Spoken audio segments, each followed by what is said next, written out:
salve, colecionadores de células e moedas do Brasil e do mundo. Esse é o Fernando Ganinho do programa Vivendo História. Eu sou o Heitor, esse é o Henrique, os colecionadores mirim. Isso mesmo, eu tô aqui hoje cercado de colecionadores mirins que estão super empolgados pelo nosso estudo. Estão querendo saber aí o que nós vamos falar sobre as moedas e cédulas do Brasil, hein? E o primeiro ponto de partida nosso, né, é de quando o Brasil nasceu, de quando o Brasil surgiu. Isso vai nos jogar ao ano de 1500, na descoberta do Brasil no ano de 1500. É verdade, pai? É verdade, o Brasil foi descoberto pelos portugueses no ano de 1500. Então o descobrimento... 1500, poxa vida! Em 1500, aconteceu no mês de abril, nós comemoramos ainda há pouco mais um ano de descobrimento do Brasil. E aí o que acontece? Muita gente precisa se perguntar se sabe quem era o rei de Portugal naquela época.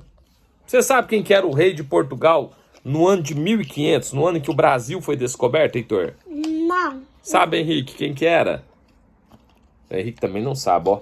Você que tá aí, na sua casa, você sabe quem era o rei de Portugal no ano de 1500, quando o Brasil foi descoberto? Quem é que reinava na metrópole? Muitas vezes a gente quer entender a nossa história, mas nos coloca de forma descontextualizada com o mundo, de forma descontextualizada com o período da época. Então, para que a gente possa fazer bem esse estudo, a gente vai ter que viajar. Nós vamos ter que nos transportar para o ano de 1500, quando o Brasil foi descoberto. Como? Ah, isso se faz estudando, filho. E como é que a gente vai fazer isso?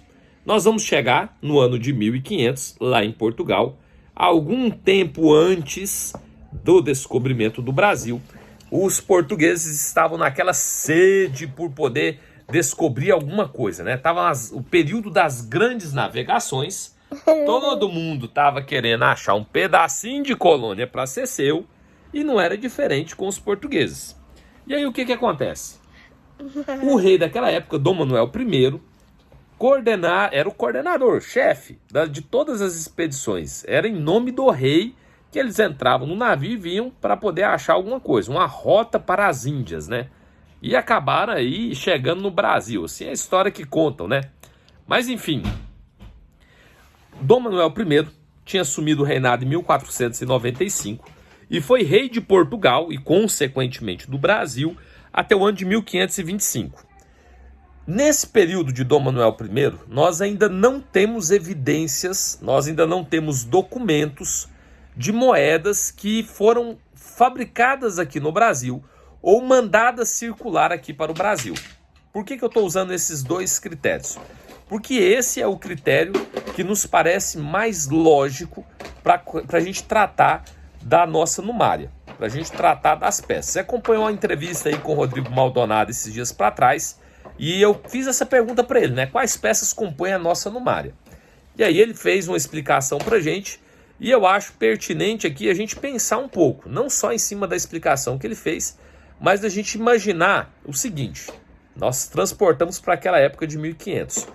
Acabamos de descobrir o Brasil.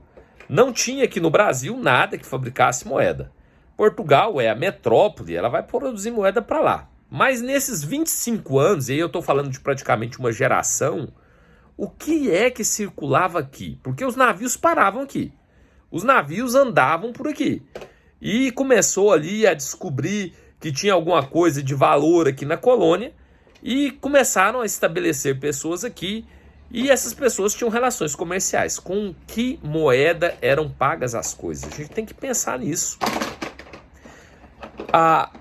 A gente tem hoje muitas evidências, não são relatos só, não são conversas fiadas. Nós temos conhecimento de que as macuquinas circularam aqui no Brasil nesse período.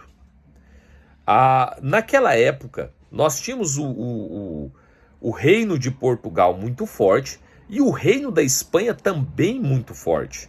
Não era só Portugal que estava nas grandes navegações, o reino da Espanha também vinha forte.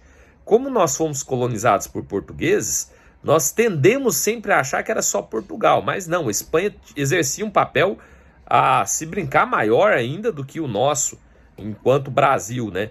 O papel espanhol era maior do que o português. A colonização espanhola era mais difícil do nosso ponto de vista do que a colonização portuguesa. Mas, enfim, aqui no Brasil circulavam essas macuquinas, por exemplo. Circulavam certamente moedas do Império Espanhol, do reinado espanhol. Então, o que acontece? Essas moedas, essas macuquinas que nós temos, direto eu vejo aí detectoristas achando macuquinas. Quer dizer, elas estavam aqui no nosso território. No período pré-colonial, no período colonial inicial nosso, essas peças circulavam aqui dentro e serviam de meio de pagamento. Não era somente o escambo. Nós temos relatos, nós temos peças dessas sendo desenterradas aqui no Brasil. Então eu te falo, as macuquinas, elas são peças da Numária brasileira? Aí existem N pessoas que vão pontuar para um lado e para o outro.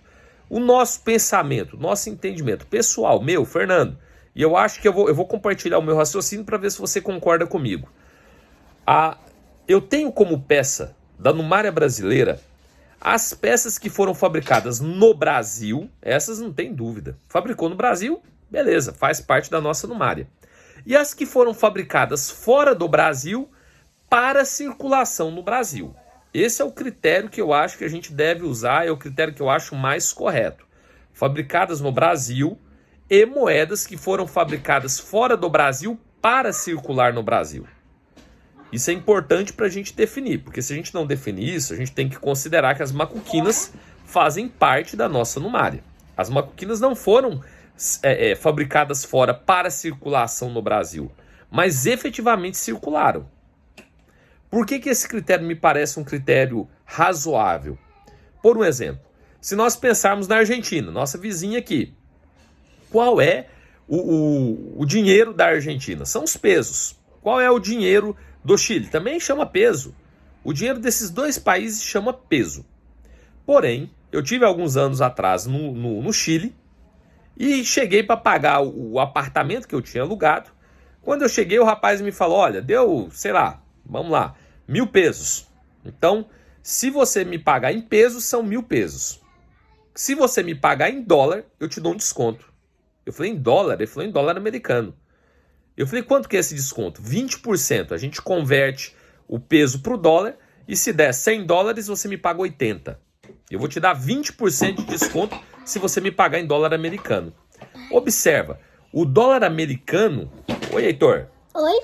O dólar americano, ele não foi emitido no Chile. O dólar americano não foi emitido para o Chile.